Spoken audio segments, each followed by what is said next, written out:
Предателството ви приближава и ви предстои да разберете самоличността на този човек. Бъди внимателен. Това е предупреждение от съдбата за вас и вие сте го получили по конкретна причина. Човек, когото познавате добре, човек, на когото вярвате като на себе си, в крайна сметка ще ви предаде и ще унищожи живота ви. Този човек е в близкото ви обкръжение и се държи тихо и мисли, че никой няма да разберете предателството му. Но преди да ви кажа какво знам за този човек, щракнете върху сърцето вдясно за нашия енергиен обмен. Благодаря. И така, ето какво знам за този човек. Това е жена, която се мисли за много умна, така че мисли, че не забелязвате нищо. Но всъщност вие вече сте усетили нейните действия върху себе си.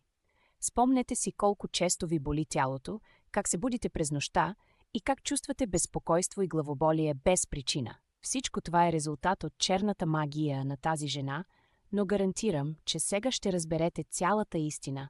Ще ви кажа как да разпознаете тази жена. Използвайте този звук сега, но не забравяйте, че трябва да го запазите поверителен. След това напишете коментара «Покажи се, завистник». В рамките на 2 часа тази жена ще се свърже с вас под измислен предлог. За лични въпроси може да ми се обадите, вижте профила ми за безплатна помощ.